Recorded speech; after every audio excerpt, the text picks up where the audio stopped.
you have to let go of who you currently are to get to where you want to be.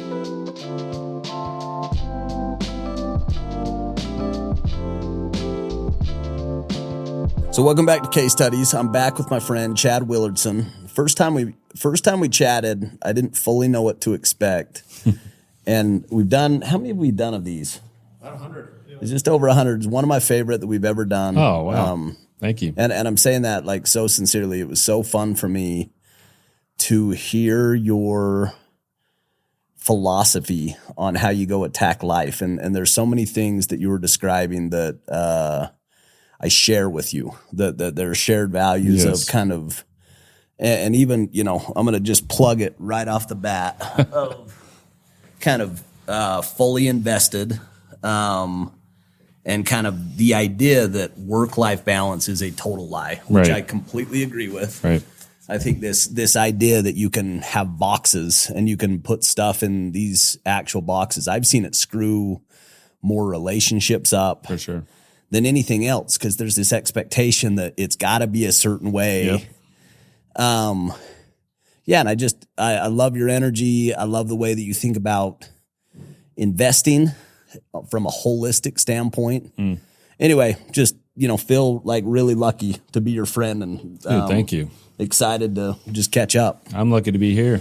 Yeah, fired up. So give me it's 1 year later. We're at Girl Dad Camp again. This seems like kind of, this is when we see each other. That's right. BYU Girl Dad Camp. So give me like a lot has happened in a year. Yeah. You're building your business. Yep. You obviously still have your RAA that does fantastic. Yep. Give me the state of the state for the Willardson family. Willardson family. So on the family side, I got son graduated high school, coming up to college, coming up to BYU this month. Yep. My daughter, the BYU basketball player, is on a mission right now. She'll be done. Where is she at? She's in Independence, Missouri, Spanish. So how is like having a kid on a mission? It's a lot of fun. Is it so fun? Yeah, it's fun. It's gone by fast. Talk to her every week. Yeah. Yeah. She makes jokes that we're always gone. The family's always traveling. So she's like, I just wake up and wonder on P-Day, like, where's my family going to be? She said one time I called, she's like, I figured, all right, finally they're going to be home. And she's like, I FaceTimed and my little brother answered my mom's phone in front of some goats in the middle of New Zealand. And she's like, are you guys ever home? Like, come on. But you guys are always gone. We like to be on the go. Yeah, which I love. Yeah, it's fun. So my wife Amber has ramped up all of her races, all of her competitions. She just finished a 29029. Because when we talked last time, she was just getting going. Yeah. And that was kind of another one of those things that just fired me up. She was doing a race in Florida. Yes. And you took the whole squad down just to go support Mother's her. Day weekend, we were there cheering her on. Which I love. She's gotten a PR every time she's done a half Ironman. She just did her first marathon.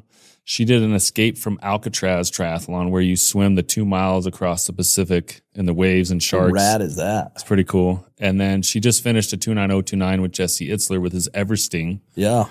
And locally, Snow Basin, Utah. And then we're going in 2 weeks to Whistler. She's doing it again. So she just charges. Yeah. And like what's driving her right now? To just testing the limits. Yeah. You know, she loves adventure and she has the capacity now to just go all in. So she's just full send, just everything she can sign up for that's a new challenge. And you just love it? I love it. You love seeing her go for it? Oh, yeah. It's so fun. I mean, it's emotional. Yeah. I have never been to a race where I wasn't like choked up and crying supporting her. And it's like, it's a weird feeling. You can't really describe it. But I talked to my friends one of my cousins, he does races and his wife does races. And he's like, you can't help it. You just get super emotional cheering because you see your spouse just pushing it to the limit, pushing everything. And you've seen them train behind the scenes and no one really knows like what's gone into that moment. But like at the starting line where the energy's going and I think it's growth in general. Yeah, I think that's what it is. Like my wife right now, she's doing her MBA at BYU. That's huge. She's building a foundation. And just as her husband, I'm sitting her watching her push it. That's cool. And she's class late at night. She's going. That's cool. And honestly, it's the same type of feeling it's where growth. You're just like, keep going, like you're doing it, keep pushing, and so it's fun. Yeah. That's like exciting. Makes you super proud just to like be there for them, and see them getting it. And that's one of the things that I found going to Fully Invested is that there are a lot of broken families with successful entrepreneurs as one or other of the couple. And there are a few reasons for that. Number one, they're all work, no family, just care about money and business, nothing else. And so that divides the family. Or they're on a growth path and the spouse who's not the entrepreneur has no interest in growth. Yeah. And so the development, like you grow apart because one of you is just aiming for big goals and challenging yourself and the other one is just not. Yeah. And so then you come back and it's like, we're not really jiving like we used to be. You're not in the same place. Yeah. And so what I learned is you don't have to both be growing in the same thing. So she thinks I'm crazy that I'm writing 10 new books while starting new businesses.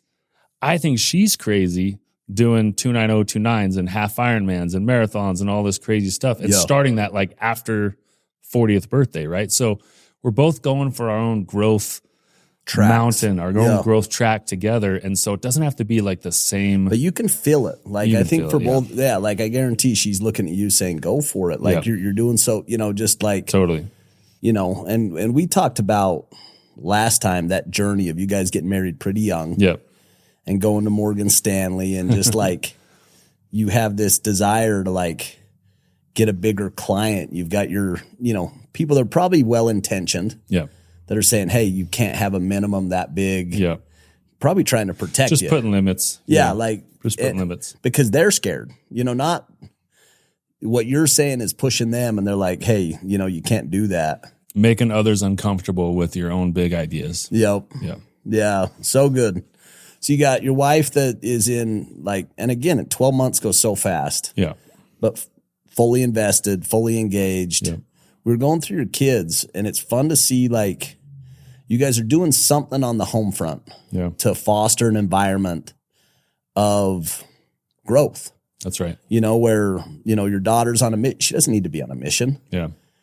She playing college athletics, but she's, pursuing kind of some of these spiritual goals and the spiritual growth. And then you've got a son that could be playing college athletics, but has big dreams in other things. Yes. It's just, it's fun. I always like when I see that come from a family, I'm like, I don't know what's going on behind like the doors, but there's something going on where there's a culture of encouragement, but also excellence. Like, hey, push those standards. Yeah. One of the things I attribute that growth mindset in the family to is the focus on taking the principles from business success and applying them at home. Yeah. So the goal is to win big in business and at home at the same time. And that comes from having a vision and vision boards and goals and specific things in the home where we've just trained that. My daughter. Do you do that with all your kids? All the kids. We do it every year. Last week of December. Yeah. We do a vision board. We get the magazines, we get the cutouts, the markers, the stickers, and everyone creates their own. And then we create one for a shared goals of the family. And it's crazy to look back on stuff that we had a few years ago. Yeah. We just pulled the posters out from the last 5 years. And some of it was like run first marathon for my wife. My daughter's when she was in 7th grade was play basketball at BYU. 7th grade. Like she wasn't any good at basketball, really. She was a beginner. My son's compete in his first triathlon with mom. All these things have been checked off. And so would they have happened if we didn't have that intentional vision board time as a family? I don't think so. I don't think so. And I think that like me and you have talked about this in separate conversations, but like that principle of creation, that things are created twice. That you create them spiritually and then you go create them physically. And I think what you're describing is that it's kind of coming up with that vision, coming up with that kind of spiritual creation. And then you go work and then you look back and you're like, it's kind of it puts you on a track that even subconsciously you don't know that you're going towards it. Totally. How many times you write goals, forget about them. Yep. And then you go look back and you're like, I knocked down my entire list. Yes, it's true. Yeah, it's pretty cool. It's awesome. So what else? Give me your younger kids, boy that is a man child. Son just started high school today. He's 6'8", 230. He truly is a beast. He's a big kid. Basketball, football player, Centennial High School. Big expectations. He's got big sports dreams. This kid is He's obsessed with the grind. He's driven. Oh, I mean, 6th grade, he was tracking his macros, his food. Oh my gosh. He had a private trainer working out. And I said, do you want to play sports on ESPN someday? And he said, 100%. I said, because it's going to take a lot. You're going to have to give up some stuff. I'm never going to drag you out to training. I'm never going to nag you to work out. But if you want it, I'll provide all the support and the tools if you want it. And he has wanted it, and he's doing it. So it's going to be a fun 4 years of high school for him. It's so fun. It'll be a lot of fun. So you got your daughter. Daughter, Bentley. Yep. Bentley is a superstar. She's a volleyball setter. She's a extremely happy kid, just loves doing whatever. She's up for anything, adventurous, whether it's, she's done some bungee rappelling, mountain climbing, like rappelling down cliffs, doing all kinds of crazy stuff. So she's 11. She's going to be a great volleyball player too. It's so fun. Yeah. And then our youngest is Beckham. Beckham is 10. Beckham can do anything. He's very, very smart, little witty kid. He wants to get into golf. And I said, that's a smart move because older brothers, I didn't really push them into golf. It's a beautiful sport. It's a great sport. So he's like, Dad, can I take some golf lessons? And so we're looking into that. It's amazing. Yeah. Okay. So I want to go some places today. I've got some questions for you on career track. Okay. You've kind of blown up the traditional RIA. I think there's kind of hey, I'm a wealth manager, and that's a box. And I think there's 12,000 or 14,000 in the U.S. At least. Different RIAs. And you have one that's exceptional. We've got mutual friends that are your clients. You know, you guys do a fantastic job. They'll invest with us. What we notice is the process. An email goes out, subdocs get filled out, communication. So you have that business that's running and it's growing and it's doing well. But you found a way to position yourself to go do something that I think means more to you, which is developing people and kind of spent a lot of your life developing people. Talk to me about that transition.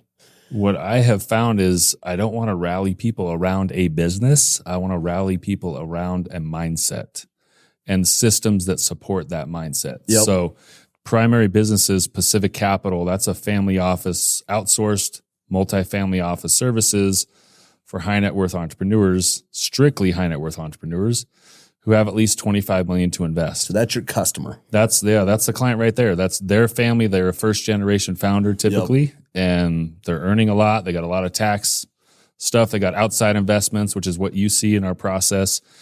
Then there's Elevated, which is the mastermind accountability group, coaching group that there's no net worth financial requirement per se. It's the mindset. It's the people who want to be fully invested. It's those who are looking for more beyond just money. And so my goal is with Pacific Capital clients, bring them more financial wealth and freedom and bring them more lifestyle freedom, help them be successful in other areas. And it's the same with Elevated. I'm just not managing their investments. That group of people, how can we get them more fully invested in their life to win big in business and at home at the same time? But talk to me about the economics of Elevated. Like from somebody that's, we're both big Tony Robbins fans. Talk to me about like that business. What does somebody pay to go be a part of Elevated? What do they get? Like what's the value prop to somebody? The value prop is learn how to do a lot more than win in just business from someone who's done it in the trenches. So I'm not a business coach who only has a coaching business, right? So I'm taking things from my sports complex business, from Pacific Capital. I'm applying these lessons and frameworks and saying, hey, here's how you can get more done in your business, whatever industry you're in. I'm going to share you everything that I'm learning from myself and my really successful clients. You're going to get weekly one-on-one accountability with one of our coaches. You get assigned a mastermind group with 5 to 7 other growth-focused entrepreneurs. Every couple of weeks, we get on and do a group coaching session. I might have one of my friends. Like I just had a friend who is one of the leaders in AI in the whole world. And I said, hey, man, I called in a favor. I said, can you give me just 1 hour? Give me the best of everything you've got from all my entrepreneurs to apply in their businesses. And like I'm bringing this talent that is very, very hard to access. And then we get together twice a year for these live events where we're bringing all kinds of guest speakers, a lot of energy, a lot of camaraderie in the community. There's more than that, but that's the How many people are involved in Elevated right now? So, like members wise, we have about 100. About 100 members. Correct. $30,000 for the year. $30,000 per member to come be a part of it. Correct. By the end of this year, we're going to have close to 500, if not more. Okay, so it's going to grow a lot. Yeah. And is that kind of your passion right now, is to go like get scale within that, to go get more reach or more? I mean, I would say my passion is growth in all areas. Yeah. Yeah. So Pacific Capital, we're focused on growing, and I'm very involved in that. Yeah. In fact, we carved out 80% of our clients out of Pacific Capital this year. That was a big move. We already had the smallest number of clients to professional ratio wise in the RIA space. We went from 200 clients to under 50 clients. Wow. So we just carved out the very top 10%, and that's who we're building with, and we're looking for more clients like that. And where are the rest of them going? To another firm that we partnered with. Okay. Yeah. So you're just saying this is our customer. That's it. It's the ultra high net worth customer. Yep. And we're going to be really great for one customer. Correct. We were already narrow, but like we went real narrow. Yeah. So it's cool because we can invest way more time and resources with each client individually, and I know they can already feel it. This happened in February. That's amazing. It's pretty cool. And kind of like bold. It is bold. Because I think there's a fear of loss. Totally. Well, what I found is you have to let go of who you currently are to get to where you want to be. Yeah. Like what got you here is not going to get you there. So you have to be willing to say, here is my identity today. Yep. And it's no longer my identity, and I'm okay with it. So you're going to shed the old me and start over. And there is loss. And sometimes there's friction where people say, I want you to stay the same. Like, I don't want you to change. Yeah. Are you too good for me now? Yeah. And it's like, no, but I'm evolving and growing in a way where I'm focusing and leveling up. And by the way, those clients are getting more attention and more service where they are. Yeah. And right now it's a 99% retention. It's been 6 months. It's incredible. So we vetted, we went through 200 plus firms to find the right partner to take care of our people. It's amazing. So it's exciting though, growing with just the top 10%. It's so cool. Yeah. So basically the Pacific Capital is like very narrow. Correct. Very specialized. Correct. High minimum threshold. Very. Okay. Yep. Elevated.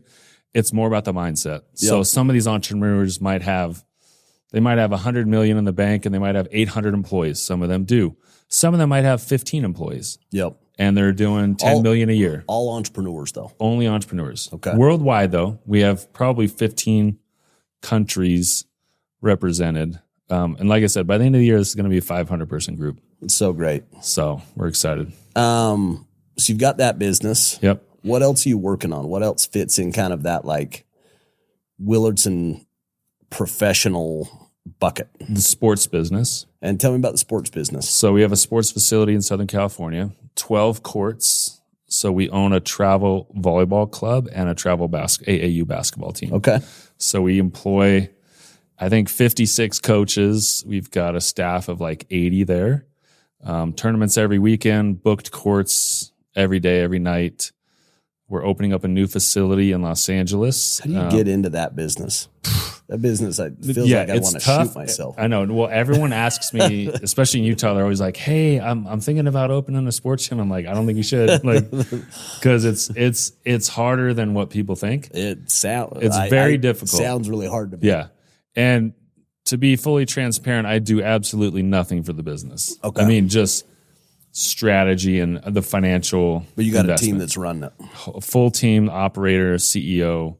So, in fact, I showed up for my kids' tournaments and someone tried to charge me for parking. That's and amazing. I was like, come on, guys. I'm like, I'm calling people trying to prove that I own the business with the partner. And I'm at least they're charging for parking. No, they definitely were. You got to go get It's that money. A great business. It's a multi 7-figure profitable per year business for us. Amazing. But it's because we own the clubs. And so we own the clubs and we have the building that does all the tournament stuff. Yeah. So a lot of people, they try to just build a cool gym warehouse and they think they can pay the bills with tournaments. They can't. It's too hard. It's too expensive. So I have a meeting next week with the president and CEO of USA Volleyball.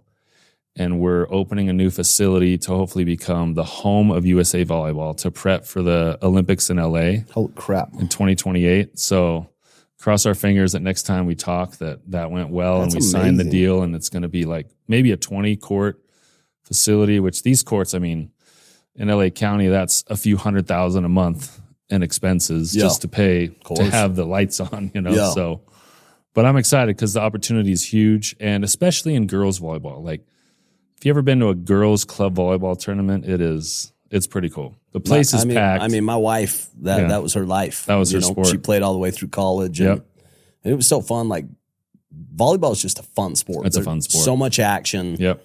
It's so quick. A lot of energy, quick turnover. Like, you just move on. Yep.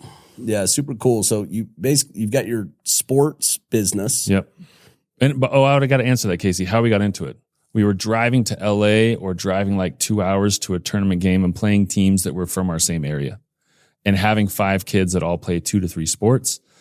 Some friends and I kept talking. And we said we got to figure out a better. Like, we're wasting our whole weekend. So it's just a waste. It was just a waste. So we finally figured it out right before COVID. I don't remember if I told you about this on the last show. Okay. So 2019, we build this beautiful gym, invest over 7 figures, and COVID hits. 3 months in it. We just booked the whole year. We were so excited. We're going to be profitable. COVID hits and shuts down California. No events for 2 years. And my partners were like, after a few months, we tried Zoom workouts. It just wasn't hitting. California is crazy. California is a little crazy. There's nut jobs in California. I'm listening to 2 years. 2 years, at least. Is insane. At least, I know. So this was the coolest thing, though. Talk about a business pivot story. We were about to shut the doors, and I kept saying, guys, we can't shut the doors. Like, the community is counting on us. I don't know how long this is going to last, but we got to figure it out. We literally found a little loophole that said, if you are providing tutoring supervision for the children of essential workers, then you can charge to have kids tutored. So we had the whole gym, right, this massive gym, and these kids are locked inside on Zoom.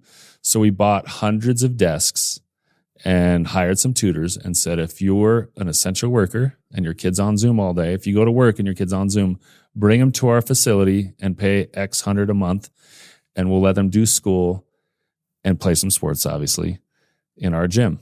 And it kept us afloat for those 2 years. Wow. As soon as the world opened back up in California, we converted back to the actual purpose, which was a sports facility, and we're thriving. Like, what a story. It's pretty cool because we were so close. I mean, we were hundreds and hundreds of thousands of dollars in the hole, and every month that was going by, it was looking worse and worse. And for us to recover, pay all the debts back, and now be thriving as a sports business to where we're looking at other options, other facilities. It's incredible. It's pretty cool. So you got kind of, those are your pillars. Those are your foundations. You got your sports business. You got your kind of coaching business. Yep. And you've got your RIA. Yep. Talk to me about the vision of the coaching business. I've always been, fascinated. Even on this podcast, we're a top 1% podcast. It's incredible. Congrats. It's been really fun. Yeah. We don't monetize anything. Never done an ad. Don't do anything with it. But everyone sees it. People see it. People will say, hey, I watched you on Casey Paul's podcast. It's actually like we get tremendous reach.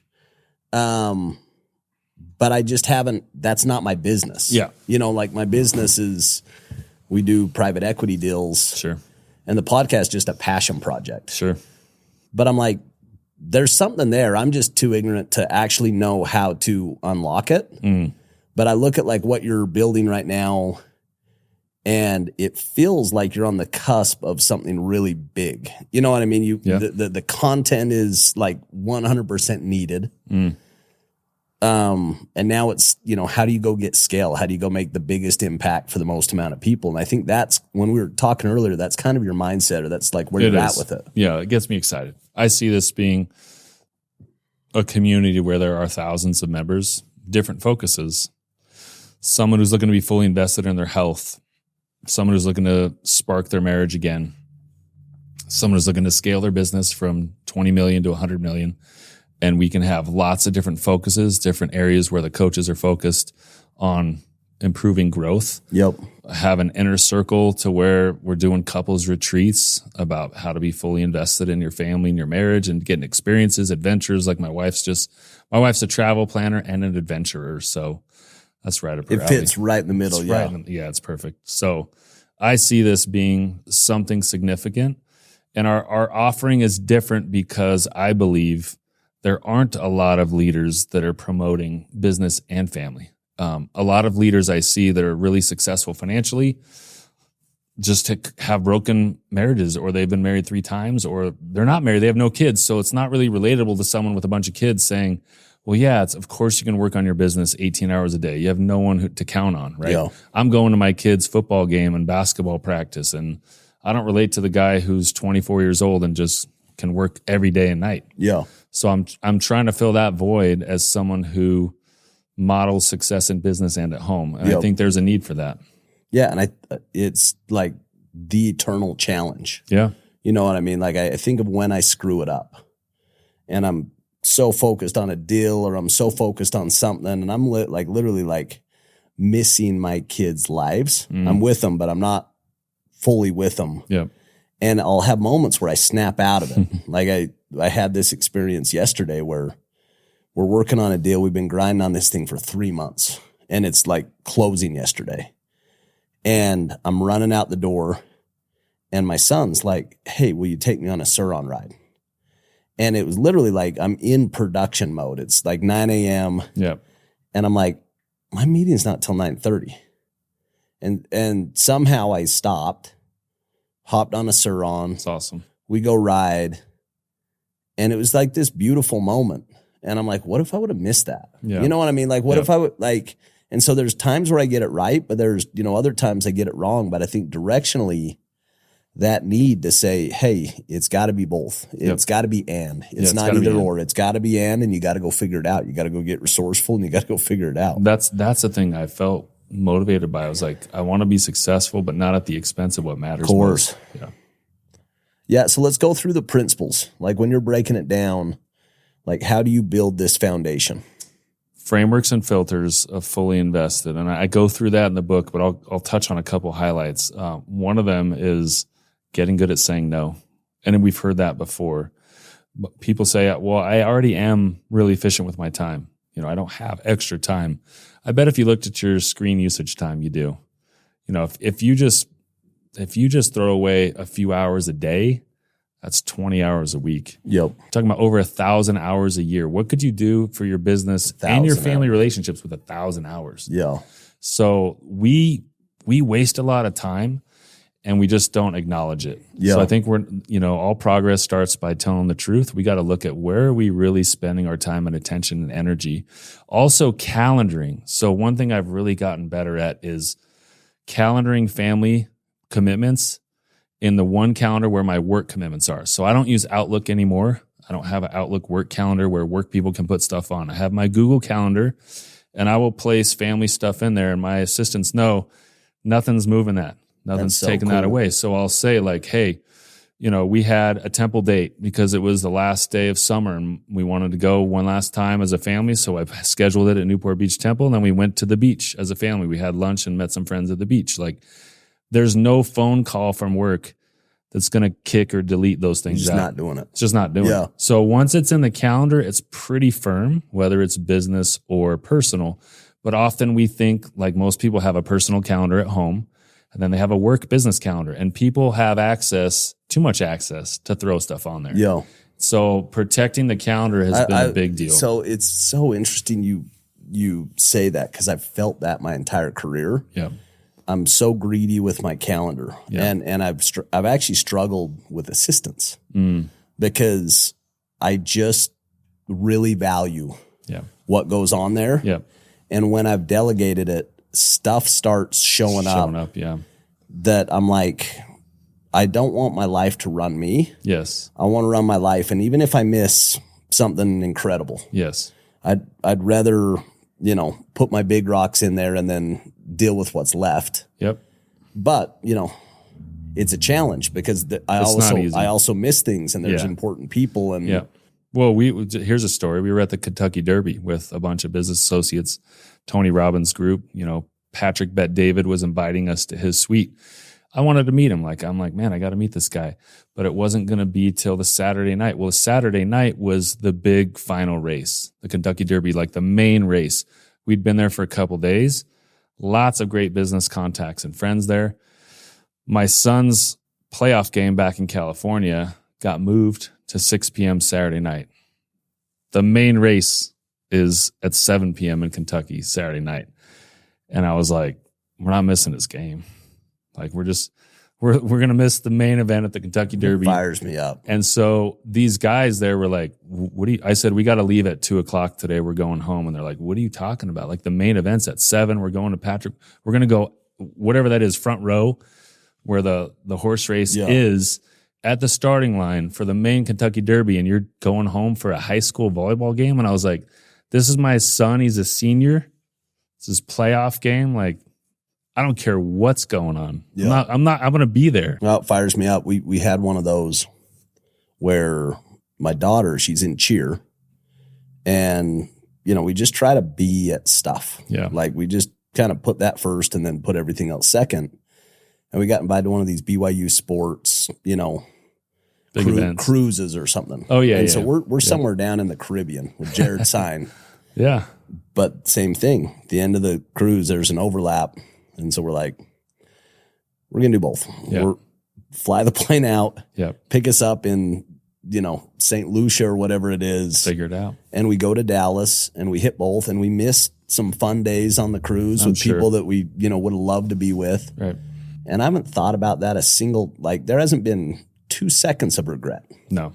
Both financially and also what I missed. Sure. Because I don't think I missed anything. I'm like, when you made it to both. When I die, am I going to miss the dollars or the moments? No, the only thing I'm going to miss is, or be proud of, is that she knew that we moved heaven and earth to be there, and I think that's the message.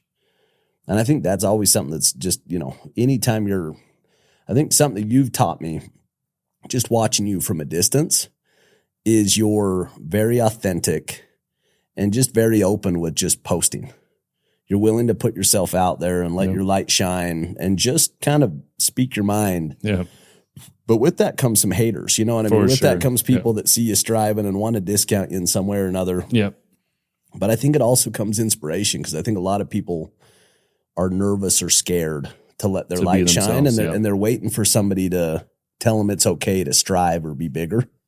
Thank you. So I love that about you. No, I appreciate it. I think that I've decided that I'm not going to live for other people's opinions. Just don't care. Just people can think whatever they want. I'm going to be myself. And if someone meets me randomly, like often, I follow you on LinkedIn. I'm like, they know me because they read what I write, and it's the real me. So there's no work Chad. There's no business Chad. There's no family Chad. There's no social media Chad. Like, it's just who I am. I'm talking the same, whoever I'm talking to. And that, going back to that volleyball moment, they were playing the number 1 team in the whole Southern California CIF. So I was like, it's probably his last game. They came back at the very end and won. Oh my gosh.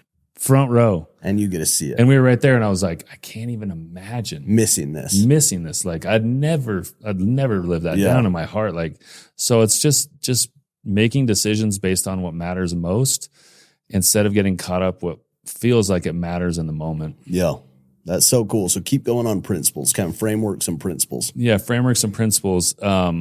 Surrounding yourself with great teammates, championship teams. I talk in the book about the 90s Bulls. I talk about the Lakers. I talk about Phil Jackson, how he corralled lots of personalities and egos and specialists. If you think about Dennis Rodman had multiple games where he had 25 or more rebounds and no points. And so when I think about building teams for business or just activating the strengths of my family, I'm thinking about, what is everyone naturally gifted at? I'm not trying to raise deficiencies and make people great at things they don't like or they're not good at. And frankly, in the beginning of our marriage, that was a hard thing for my wife. I was going to say, is that natural for you? Like, have you always kind of had that mindset that, like, I'm going to build off strength? I have. And it didn't go over well in the beginning, because I'm the least handy person you've ever met in your life. Like, I couldn't hang the easiest picture. I just can't. I'm just not handy. And in my wife's family, they have dentists, chiropractors, a cement worker, nurses, everything's with the hands, right? And my wife is handy. She's mechanical. Everyone in their family is handy mechanical. I'm not. So it looks super lazy to just do your work and it's just on the phone or on the computer and can't fix anything. I got to hire people to do everything. But I'm like, the amount of drain and energy suck for me to try to put together a cabinet or fix something, like I can't even imagine.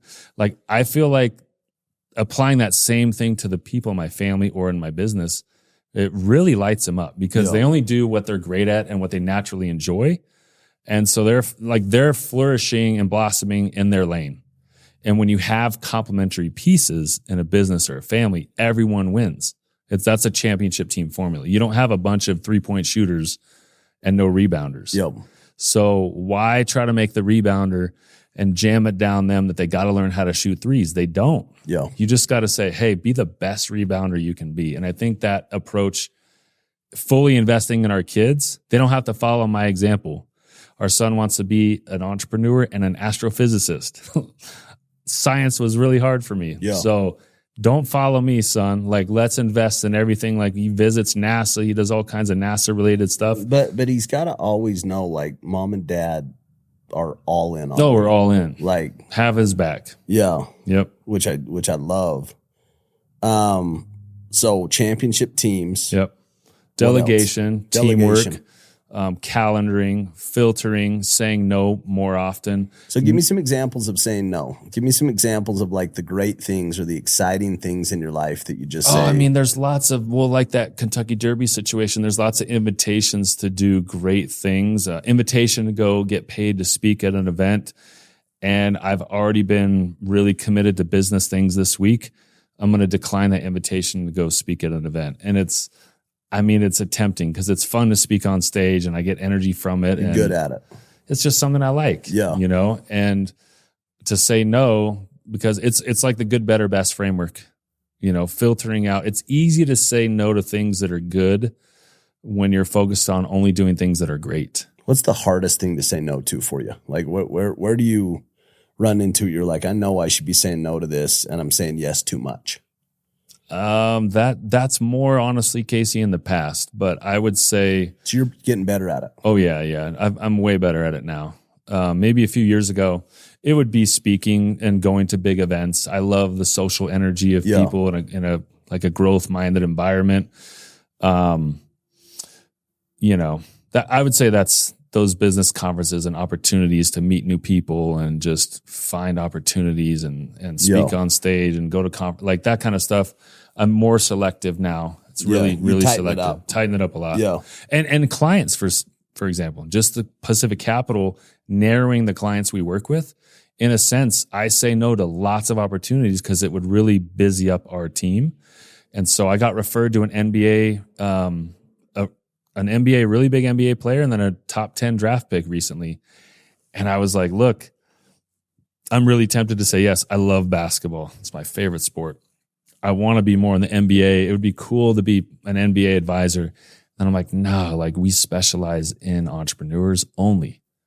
And someone else is probably a better fit for an NBA player than me. It's pretty it's just listening to it. It's really impressive how you've identified your customer. Because I think that matters a lot. Like you can't be everything to everybody. No, but I'm everything to one person. Yeah. Which is like, if you're that person, that's who you want to work with. That's like right. That you want to work with somebody that can crush that sector more than anybody else. In our industry, if you look at the websites of wealth managers, it says we serve retirees, entrepreneurs, executives, casting the doctors, huge net. Lawyers, athletes. And I'm like, you basically are saying you serve every breathing human being on planet Earth. Yeah. And so I think it takes, like you said, some guts to say, we don't serve any of those people except this first generation founder who's got all these things going on, who's got at least this much income, this much wealth to manage, and has the attitude of being fully invested in business and family. Yeah. Because we turned away a $120 million client in 2017, would have been my biggest client ever at the time. And it was scary. Like, this client got referred to me. I was so excited. I'm like, this is going to open so many doors. and he was just a real jerk. He was a real jerk. He was demeaning to the team, especially the women on the team on our Zooms. And I was like, man, we could probably put up with it. We could train him to be a little different. His expectations, it'd be multi-million-dollar a year opportunity. And then I came in Monday morning and I was like, I just can't do this to the team. Like, I got to just tell this guy no. And so I told him, I said, hey, I just don't think we're a fit. And he was upset. Of course. And he was rude, and no one ever said no to this guy. And I honestly thought I'm probably never going to see a client referral like that again. This was a big deal. And a couple years later, I got a client bigger than that. And I was like, wow. And someone who's a fit. But when I said no and I told the team, hey, I rejected this guy, the energy lift and the unity on the team, like the respect level, went to a whole nother zone. It's amazing. Because they felt like, okay, he's not just doing this for money. He really, truly is going to stand by what we say as our principles. You know what I mean? Yep. So I think saying no to certain clients, I've gotten better at. Whereas 10 years ago, I would have said, hey, we'll figure it out. Let's take that client, Yep. Oh, it's an NBA player, great. It's a doctor, great. It's a lawyer, great. Now it's like, no, it's just this kind of client. The one I struggle with is like mentorship. Because I'm passionate about it. Mentors helped me so much growing up. Yeah. But it's to the point now where it's every day. It's all the time. Can I pick your brain? And Casey, can I pick your brain? And I want to say yes every time. Yeah. You know what I mean? But it has crept into family time and into work time. For sure. And it's, I haven't figured that one out yet. Okay. Like how to. Can I share a couple thoughts? Yeah, I love it. So to filter on that, I do provide, I have a template and we can share it with you, but it says basically like, because people say, can I take you to coffee and pick your brain? I'm like, first of all, I don't drink coffee. Second of all, I don't like the brain picking thing because my hour is more than $5, right? Yeah. So we have a template that says, if you're interested in learning more about some of the things that Chad teaches and does in real life, here are the list of free resources. And it's like 365 LinkedIn posts a year, now 6 published books, 200 episodes on a podcast as a guest, 104 newsletters a year, all kinds of content. You can consume all of that. You're probably going to get 90% of what's in his brain over the past decade. It's amazing. There. And then we will say, if you've done some of that and can show that you've done some of that and have a question, email his personal assistant some specific questions, and we will get back to you with a voice memo directly from Chad. Dude, that's amazing. So as a follow-up, tell the team. Can you help me with my assistant? Of course. To build that process? Of course, yeah. Because it's one that I like. So we are very protective. I know your heart is in the right place. I know. Mine is too. I just realized like I can't do this. No, but I think your answer is a better answer. Yeah. Like I haven't taken the time to organize how many podcasts I've been on. I haven't organized the resources that if they actually went and spent here's my simple filter. Correct. And it's actually been helpful for me. Okay. Is I'll send somebody a book. There you go. And I'll say, if you read 7 Habits of Highly Effective People, sure, I'd love to review that with you. Because which is great. And the reason I wouldn't do that is because you're still going to get a lot of people trying to pick your brain. At a minimum for me, I see if somebody's willing to go do some work for sure to pick my brain. And if they willing to do the work, it's usually more productive. But I think yours is a more comprehensive, better solution. It's just saying here that protects your calendar. Protects. Yeah. Yep. It's protection because it's not that you don't have the heart to help people. It's that you don't have the heart to cut into family and clients in order to help someone who hasn't done their homework. Yep. I have it all the time, and I'm not. You're steps ahead of me. So I was happy to help. If I take anything out of this podcast, it's like processes and systems. Yes, people and systems. Because like my intent is to still help. Correct. So I want that's what I want to do, but I think there's a better way to help. So if I found that if you get a question more than once, it deserves a system. Yeah. So if you're getting repeated questions, even from clients or from investors or from people in the public who find it's incredible. Every time if it happens a second time, I tell the team. Up right now. I'm getting all motivated. I'm like, we need systems. We need great people and great systems, and then everything takes care of itself. And I can stay in the visionary box as the owner and not be in the operations, the mix. Yep. So keep going. You've got planning or calendaring. You've got saying no. You've got amazing teams. So one great benefit that I set up years and years ago is having a triad of me as a founder visionary and 2 executive assistants full time. So you've told me about that. Yeah. Elaborate. Because I have a tough time actually being productive with one executive assistant, and I'm the problem. I know she is so fantastic. Yeah. But I'll disappear. And I'm leaving her hanging. And she's waiting on you. Yeah. And I it's training that I need to take stuff off my plate. Yeah. So in the chapter on that, I have actual filters on what you should have your EA do versus what they shouldn't do, how to make them extremely productive for your family and your business. Yep. So I have a personal executive assistant and a business executive assistant. Personal executive assistant will do a lot of stuff also for family. It could be marketing, branding, my calendar, hotels, travel, family stuff, lots of family stuff. Business executive assistant works with the tax planners, the real estate property managers, the private investments, anything that's not super personal. Yeah. The business side, interface with a lot of professionals on my behalf, but you're not getting through that system unless you really need to. Yeah. The between the 2 assistants, most things get handled. Yep. So. And when you break it down like that, I have that in place. Yep. My business assistant is my team. There you go. That cover all of those things. There you go. One's kind of doing family office stuff. One's, property management, plane management, kind of. And so I actually kind of have a group that manages those things. It's awesome. And my executive assistant, it's more family personal, but it overlaps a little bit. Yep. But that's another one that it's just when I see people, I think the whole intent is your time is sacred. Correct. And so if you get dragged back into stuff, there's something that's not working right. The more successful you have, the only downside is you just get dragged into more things. The byproduct of it is there's more demand on your there's time. More requests for your time. Yep. And you have to consistently improve at filtering what's going to work and what's not going to work for you. Yeah. Yeah. No, it makes tons of sense. So those are the core principles. Yep. So talk to me about writing books in general. Yeah. Because I think, that's something, again, I've thought about doing it. For a little, for a second. Yeah. And then I'm I don't want to do that. But you found a way to stay disciplined and write books, but it's not writing books to write books. No. There's a problem. Yep.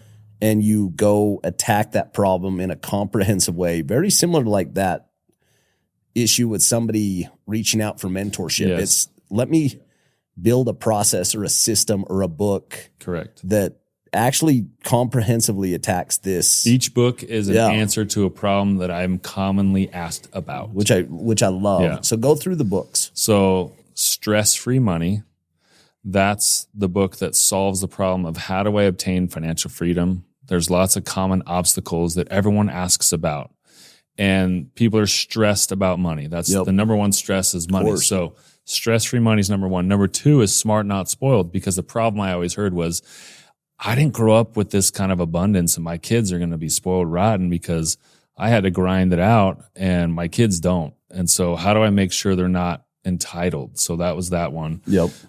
Fit for Wealth is about how you can create elite health and abundant wealth at the same time with the same principles, because more of our wealthy clients were like, okay, I've kind of covered the money thing. Now, how do I get really healthy and longevity and just energy and vibrance? The 4th one is called Beyond the Money. That's about, I've made a bunch of money. I've sold a business. Now what? Yeah. How do I do this differently? I'm bored. I want to go back and create new businesses. And so it's how to reframe. Don't climb the mountain in the exact same way you did your first climb. Yeah. And then the 5th book is Wealth Wired Differently. And that is entrepreneurs. The problem is they have a language barrier with financial people. And we talked about that on the last show, is you have to work with an entrepreneurial advisor if you're an entrepreneur. And then this is fully invested. The problem I hear is, how do I still grow my business, hit these big goals, but not ruin my family because I'm never there? And so it's like, how can I be fully invested in winning in both at the same time? So I have no idea what the next 4 books are about, but I committed to 10 in 10 years. So I got 4 left. Talk to me about Dean Graziosi and Tony Robbins. Yeah. This is something that we've talked about kind of in the past, and this is a mastermind group that you're a part of. Correct. Really special group. Yep. Talk to me about that experience a year into it. It's been incredible. So it's called the Zenith Private Business Club. It's invitation only. Tony and Dean are running it. There are 22 or 23 of us entrepreneurs in the group.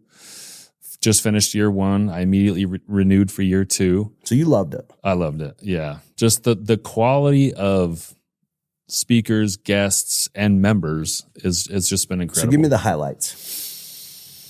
I mean, learning. Because I think somebody from the outside looking in is saying, like, what do you need to learn? I need to learn a lot. You're doing these things. Yeah. You're around amazing mentors. You've got Pacific Capital that has however many clients you have that are 20. Like, these are like accomplished, ridiculously talented people. Like, it's not like you don't have proximity to awesome people that are doing amazing things. I do, but I like to learn. Yeah. You know, I'm hungry to learn. I'm never. So is it going into that in a kind of, student mindset 100%. saying, this is, I'm not teaching at this one. I'm going in to learn from. I'm going in to learn from an expert in their area. Yeah. And so someone is an expert in AI and technology, and they bring that to the table. There's another guy in there who has, I think, 1.2 billion of real estate personally owned. Wow. Like, not with partners, not with funds. And I learn about real estate from him, and it's really cool because it's stuff beyond my current understanding. There's a lady who does all the enrollment events and book launches for Tony Robbins, Russell Brunson, Pace Morby, Russell Branson, Matthew McConaughey. She just did his book launch. She's doing my book launch now. She's doing our event for Elevated. Yeah. And like, I would never have learned the things I've learned about. She's like next level. Like, she's next level. She's got less than 10 clients. It's incredible. And somehow she agreed to be working with me. But how cool is that? It's pretty cool. So, and then just proximity. Tony talks about it. Proximity is power. And just learning, getting to know these people beyond the famous face has been a lot of fun. Brian McKnight's in the group, the singer. Oh, yeah? He's become a good friend of mine. How cool is that? So, I mean, it's just fun. Yeah. It's cool. I'm heading out to his event, Tony's event next week, the Business Mastery event. There you go. And I did this 6 or 7 years ago, and it sounds cliche, but 100% changed my life. That's awesome. And I remember being there and I didn't run my own business at the time. I was entrepreneurial. Sure. But I was working for a big company. Okay. And I remember he said something that like literally funneled it. He said, business owners get wealthy. Business operators get tired. Oh, that's great. And I was like, I've actually never heard that. And then he said, if you can't leave your business for a month and it's running better than when you left it, you're a business operator. And I looked at my investments and, had some operating companies, and I'm like, my core business, if I left this for a month, the building would be burned down. Like this, done. I'm holding this thing up. And it was a shift in my mindset where I said, I am going to be a business owner. I'm going to start transitioning. Yep. And over the next couple of years, that transition happened. But yeah, I love that dude. That's awesome. He's got a beautiful soul. He does. He's the real deal. I'll share a story. Quick story is he was telling us about a business and investment deal recently that he's working on. Very, very high stakes, high risk, high cost. And I remember he was very intimate with the details, and we all promised confidentiality. So I won't go into the details, but I walked away thinking this guy has no reason to push like this. To be risking it like that. He's 65 years old. He's got 115 companies doing over $9 billion a year in sales. And he's pushing for growth. He just loves the challenge. He's not satisfied, not complacent. Not like, hey, I'm already Tony Robbins, I'm good. But doesn't that fire you up? Oh, yeah. Because you're looking at it saying, because you're how old? 46. Yeah, it's like, this guy's 20 years. 20 years. It's 2 decades on you. I know. And like, that's for me, like when I think about like what does a successful life look like? Like people talk about retirement. I know. And I'm like, I don't ever want to retire. I think it's people retire when they hate what they do. But that's what I'm saying is like, I'm retired right now. Like there's not a thing in the world that I want to do that I'm not going to go do. Yeah. But I also think business is a spiritual game, and building a great business is an end in and of itself. Like to build something great is worth doing. You just do it with no finish lines. Yep. It's growth without finish lines. Yeah. Which fires me up. Yeah, I'm like, and it's people like that get me, fired up, because you're like, he's still pushing the envelope. Still pushing. When I think traditionally, and maybe this is, I think there's a false paradigm that you do the work until you make the money, and then the goal or the outcome is to not do the work anymore. Right. And I think it's erroneous. I think the work, there's magic in the work if you love the work. There's no fun if you're not growing. Yeah. Someone asked me, like, why are you in all these, like, why are you still going to coaching masterminds? Like, what do you even get out of those? And I'm like, I get a lot. Yeah. I love it. I learn a lot. I meet new people. I get new ideas. When I step away and force myself to think about growth, that's when all the magic happens. Okay, so when we sit down a year from now, talk to me about the Chad Willardson vision board. Like when you're putting it together and you're saying a year from now, these are my aspirations, or these are my goals, or this is what I'm trying to accomplish in these platforms. With my sports business, with Pacific Capital. Sports business has a full operating new facility in LA County that is just full all the time, serving all kinds of sports teams all over Southern California, but is hosting big events, hopefully with USA Volleyball and the Olympics, because the Olympics are coming. Elevated has got 500 plus active members engaged. So 500% increase in growth. Yeah, in less than a year. Yeah. Which means I've got to hire new executives, new coaches, really expand the team, but we're ready for that. I'm excited. Pacific Capital has another $400 million in investment assets. Your AUM is what? I'm managing $1.4 billion right now. Yeah. So we're at $400 million higher than we are today, with only about 10 new clients. Wow. It's about a $40 million average. My 7th book is coming out next year. Have no idea what it's going to be.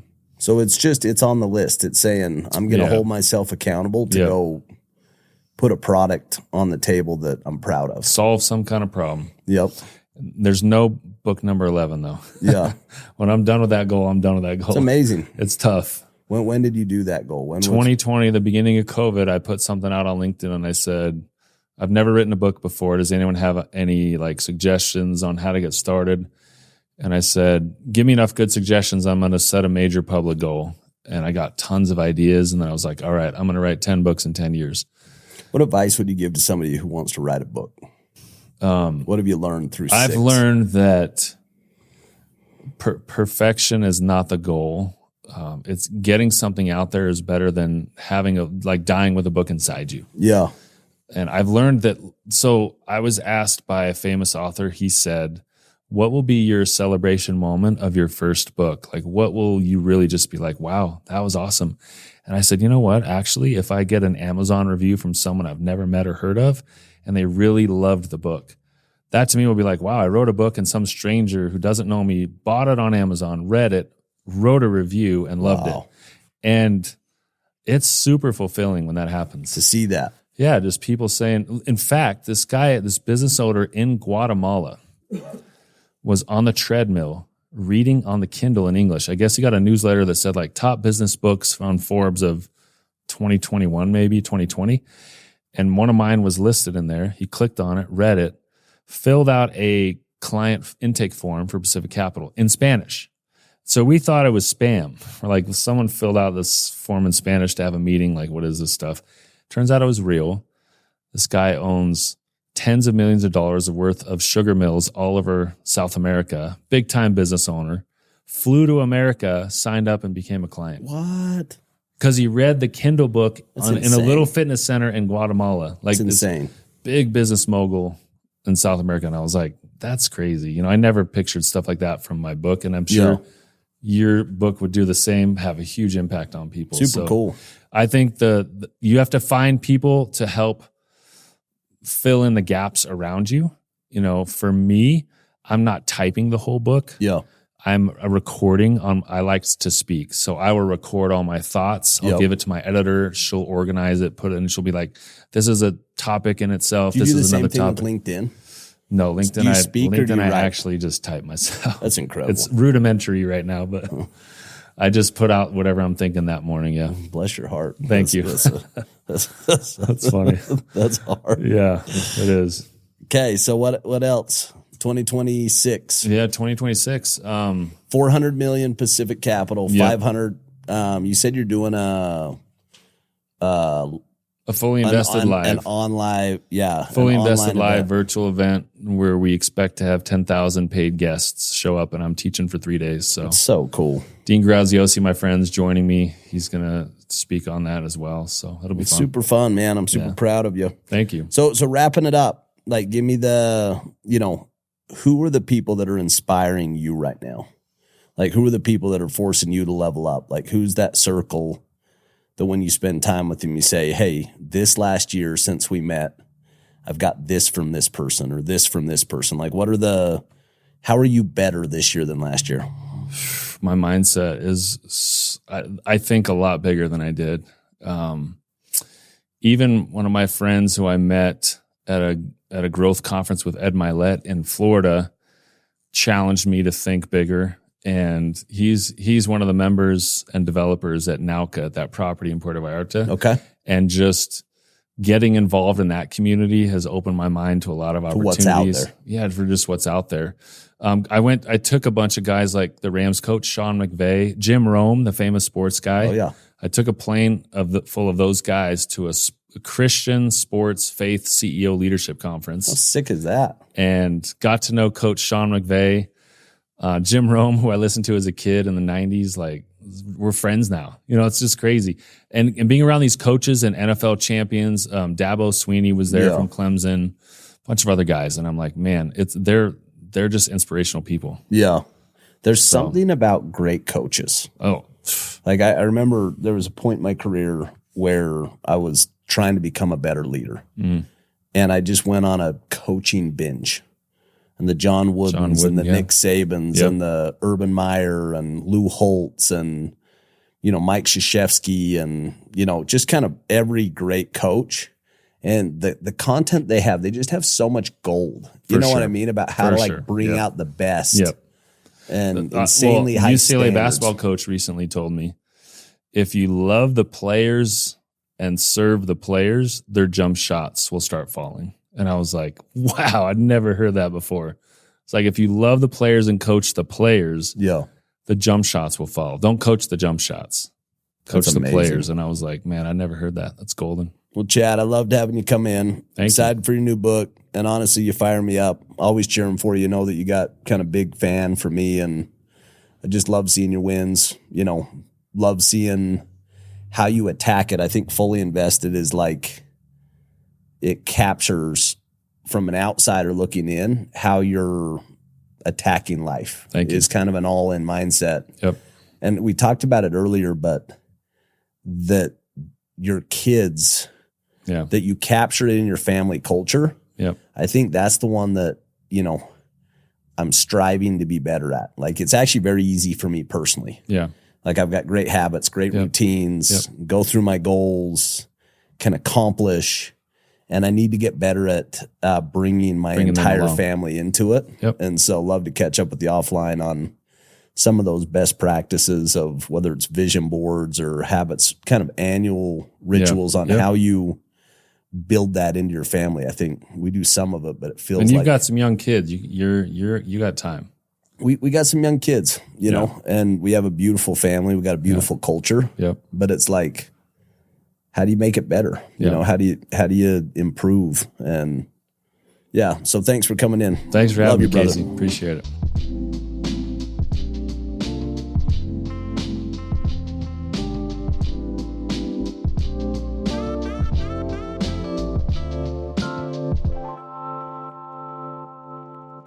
This podcast is brought to you by Sandlot Partners.